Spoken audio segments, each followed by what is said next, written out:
Bienvenidos estudiantes. Hoy vamos a repasar algunos conceptos de operaciones unitarias que seguramente vieron en Procesos y Equipos Industriales 1, algunas de ellas, y que nos ayudarán a tener una base más sólida para lo que tenemos que ver sobre balance de materia, ¿ya? Que es el fuerte, digamos, de esta unidad. Repasemos algunas cosas. Primero, la ingeniería de procesos se enfoca obviamente en procesos industriales y en particular en cuatro funciones que son el diseño, la operación, el control y la optimización de los procesos industriales. Ustedes como industriales es muy probable que estén en el área de optimización de procesos o en el área de operación y control de procesos. Es muy probable que terminen trabajando en alguna de estas áreas. Por eso tienen que tener esta mirada de proceso industrial. Recordemos que visualizamos un proceso industrial como las etapas y sus procesos que permiten llevar una materia prima a un producto final. El tema está que obviamente ya es muy amplio el campo donde puede desempeñarse un proceso industrial, desde las refinerías petroleras, frutícolas, mineras de procesamiento del cobre, reciclaje, tratamiento de agua, producción de papel, de cemento, es muy amplio. Entonces uno podría pensar que esto, a lo mejor el concepto de proceso es muy amplio para solo la ingeniería de procesos. Y el tema está que hay que buscar lo que tienen estos procesos en común, que en general todos los podemos subdividir en unidades básicas que llamamos operaciones unitarias. ¿Ya? Estas operaciones unitarias es un concepto que viene de principios del siglo 1900. Y en el fondo aquí lo definen como cualquier proceso químico puede ser desagregado en una serie de operaciones unitarias, que es lo que visualizamos en los diagramas de ingeniería usualmente. ¿Ya? Cada una de las operaciones o equipos tiene que ver con una operación unitaria.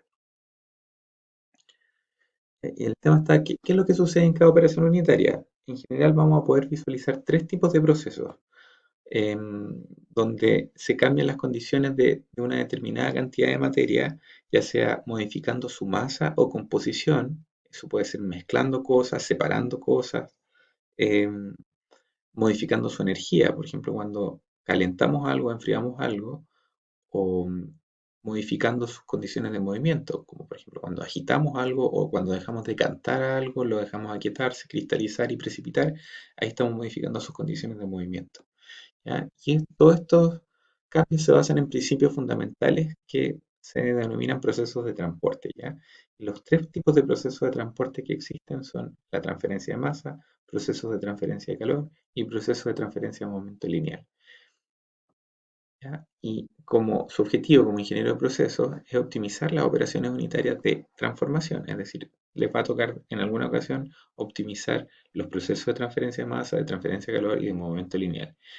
Em, Sin querer, cuando estén trabajando, muchas veces estos conceptos de operación unitaria quedan un poco relegados al olvido porque ustedes se centran más que nada en la operación, pero siempre están detrás, sí o sí van a estar detrás. Por ejemplo, en la transferencia de masa eh, algo muy presente en muchas operaciones masivas como evaporación, filtración, em, secado, está presente en muchas operaciones. La transferencia de calor usualmente acompaña algunos procesos de transferencia de masa, como por ejemplo la evaporación, siempre va acompañada de una transferencia de calor, o el secado también. La transferencia a momento lineal es algo quizás más, eh, digamos, distante de nuestra formación, pero también es cuando uno, por ejemplo, la agitación dentro de un estanque es transferencia a momento lineal, o dejarlo reposar también. ¿Ok? Ahí estamos variando su velocidad. ¿Cuáles son las principales operaciones unitarias? Vamos a hablar, realmente el listado es aún más extenso, pero voy a mencionar algunas que dejo aquí para que investiguen, ¿ya? Investiguen en qué consiste cada una de estas operaciones, pero voy a explicar algunas de ellas en este video. La transferencia de calor, por ejemplo, es lo que, bueno, ustedes ya lo estudiaron en procesos 1, pero es cómo transferimos energía de un, por ejemplo, fluido a otro fluido, o de una llama al agua dentro de una caldera. Y ahí el equipo más usado generalmente van a encontrar el intercambiador de calor, que puede lucir de esta forma, un intercambiador de tubos, por ejemplo, donde en su interior está lleno de tubos y en este caso hay un fluido que circula por fuera de los tubos y otro fluido que circula por dentro de los tubos. Entonces, lo que podemos lograr es, por ejemplo, si circula el fluido frío por dentro de los tubos, supongamos leche, y quieren calentar leche, en este caso puedes entrar agua caliente por este otro circuito, circular rodeando los tubos, calentando la leche que va por los tubos dentro, ¿ya? Sin mezclarse entre sí. Aquí el agua caliente entra por acá arriba y termina saliendo por acá abajo más fría de como entró. Por eso los cambios de color. Ya, pero ese es el proceso de transferencia de calor dentro de un intercambiador de calor de tubos. Otro muy usado es el intercambiador de calor de placas, que lo usan de esta forma.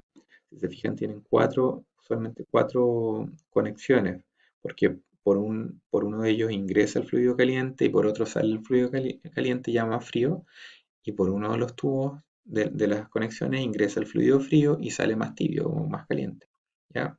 Después de la transferencia que ocurre entre estas placas que están aquí entre estas dos placas azules. ¿Qué es lo que ocurre dentro realmente? Por ejemplo, el fluido caliente fluye entre las placas, pero no entre dos placas contiguas, siempre saltándose dos placas, porque entre medio tiene que fluir el fluido frío para ser calentado. Entonces, en este caso, el fluido frío y el caliente nunca se mezclan tampoco, pero se transfiere calor a través de las placas entre el fluido caliente y el fluido frío. ¿Ok? Entonces, también es un intercambiador de calor muy usado. Otra operación unitaria muy conocida y ampliamente usada aquí en la industria agroalimentaria del Maule es la evaporación. La evaporación consiste en lo que dice su nombre, cómo evaporar una fracción de agua dentro de una solución, por ejemplo. Acá vemos un estanque donde se alimenta una solución como por ejemplo agua con sal o jugo que es agua con ciertos sólidos o leche que también es agua con ciertos sólidos. Entonces, si queremos concentrar eso, ese jugo, digamos, inyectamos jugo y lo calentamos para evaporar parte del agua que contiene y finalmente obtenemos una solución más concentrada. Eso se evapora gracias a que hacemos una transferencia de calor, como por ejemplo aquí con unas de tubos de un intercambiador de calor integrado al evaporador, donde ingresa vapor y el vapor transfiere el calor al jugo y el jugo se termina evaporando a la fracción líquida y sale un jugo más concentrado. Así, por ejemplo, obtenemos concentrados de jugo, concentrados de salsa de tomate, concentrados, por ejemplo, la leche evaporada también es una forma de evaporar. Evaporamos leche y la concentramos un poco. Esto se conoce un evaporador de un solo paso. Acá hay una variante del evaporador de un solo paso, pero aquí con otro tipo de equipos, ¿ya? De equipos de transferencia de calor, quiero decir. Así es como luce, por ejemplo, un evaporador de pequeña escala de un solo paso. Se llama de un solo paso porque hay un solo estanque donde se evapora el líquido. Pero en la industria es muy usual encontrar este tipo de escenas donde tenemos varios evaporadores paralelos entre sí, o en serie realmente. Estos se llaman de múltiples pasos o de varios efectos, ¿ya? De tres efectos este, de cinco efectos este otro. ¿Y en qué consiste esto? En que con el vapor, que puede venir, por ejemplo, de una caldera, transferimos calor al jugo que puede estar ingresando, al líquido que estemos alimentando al estanque. Esto se calienta y se evapora una fracción y se concentra, ¿verdad? Sale por abajo el jugo concentrado, supongamos que es jugo. Ahora, el jugo concentrado pasa a una segunda etapa para seguir concentrándolo más. Y después a una tercera etapa para seguir concentrándolo más. Ahora, la gracia está que el vapor se alimenta solo a uno de los pasos, al primero o al último, al primero usualmente, y el vapor del jugo, el mismo vapor del jugo, se ocupa para transferir calor a la siguiente etapa. ¿Ya? Acá igual, el vapor del jugo es el que calienta, no es el vapor que viene de la caldera. El vapor de la caldera solo calienta el primero. Es un proceso más eficiente. En el caso de los secadores, en las operaciones de secado, ustedes ya la conocieron, la vieron en detalle en proceso uno. Obviamente es ampliamente usada desde maderas a alimentos, eh, material particulado, ¿no? ¿Ya? Y hay distintos tipos de secado, por lotes, que son los denominados batch, o continuos, para un flujo continuo.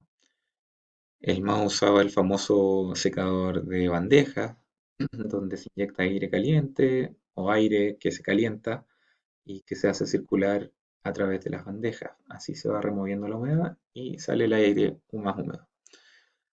El mismo concepto, pero a una escala mayor, es el secador de túneles, ¿ya?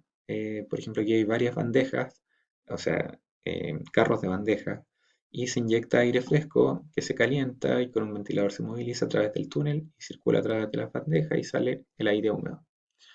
¿Ya? Eso, por ejemplo, es lo que se ve en secadores locales como uno que queda aquí cerca de los niches, donde se secan, por ejemplo, hojas y hierbas, hoja de parra, para producir fármacos naturales. Y cada una de estas puertas es un túnel donde se llena de estos carros de bandeja. Bueno, aquí se abren las puertas y se meten estas bandejas a lo largo de todo este túnel que tiene una salida también por el otro extremo. Entonces esto lo llenan con bandejas lleno del material a secar. Y si se fijan aquí en el techo, sobre el techo está esto. ¿Ya? Aquí está el túnel abajo, pero aquí arriba está el ventilador que mencionaba en el esquema inicial. Detrás del ventilador, de este ventilador hay unos tubos, no sé si los ven. Esos tubos son tubos por donde circula vapor de agua que permite calentar el aire y hacer circular el aire. El aire que entra fresco se calienta y circula por todo el túnel saliendo por este otro extremo, ¿ya? O por otro canal. Otros secadores son los rotatorios de tipo continuo, que claro, se inyecta un flujo continuo de, por ejemplo, acerrín o palitos de madera. Por ejemplo, los palos de helado se secan de esta forma, secadores rotatorios, y por el otro lado ingresa aire caliente. O los secadores de aspersión o spray, que en el fondo sirven para secar líquidos o soluciones como el café o la leche. La leche en polvo y el café en polvo se secan de esta forma. Otra operación unitaria muy interesante es la absorción, que permite separar, por ejemplo, una mezcla de gases, como por ejemplo gases de combustión. Si queremos atrapar uno de los gases de combustión y no todos, podemos ocupar absorción, donde ocupamos un líquido para capturar uno de los gases, dado que ese gas es soluble en ese líquido y no los otros. Entonces inyectamos una mezcla de gases, pasa por esta, digamos aquí un leche empacado, pero donde se mezcla con agua o un líquido en particular, y aquí sale el gas limpio y el líquido se lleva el gas que queremos remover. Lo usan de esta forma también, columnas. La adsorción con D es parecida a la absorción, pero en vez de ocupar un líquido se ocupa un sólido, como por ejemplo el famoso sílica gel, que viene en la ropa y en varios productos electrodomésticos. O el carbón activado también es un absorbente muy usado, o la arcilla y las zeolitas. ¿Ya? La gracia de esto es que es un fenómeno superficial. El gas que queremos remover se adhiere a la superficie de estos materiales. También se ocupan columnas de este estilo, donde en el interior de estas columnas obviamente se arma el lecho de absorbente y se hace circular el gas, por donde por un lado ingresa con la mezcla completa y por el otro lado sale limpio. Bueno, dejo para su estudio otras operaciones como la extracción líquido-líquido, la lixiviación líquido-sólido, cristalización, las separaciones físico-mecánicas que están ahí, la filtración, la centrifugación, el tamizado. ¿Ya? Hay hartos elementos aquí. Todo esto va a ser importante para que les facilite los procesos de balance de materia. Por ejemplo, al ver este diagrama y hacer un balance de materia, deberían ser capaces de interpretar que el evaporador tiene un flujo de vapor y uno de condensado que no se mezcla con el flujo de líquido a concentrar, en este caso de agua con sal, y de una salmuera que sale más concentrada. ¿Ya? Acá sale vapor. ¿Ya? Eso debería ser capaz al conocer la evaporación o en un proceso de absorción que entra un solvente que permite separar una mezcla de gases y sale un solvente con ya uno de los gases diluidos. Bueno, les dejo mi correo y recuerden que las clases están en Instagram y Facebook. Gracias.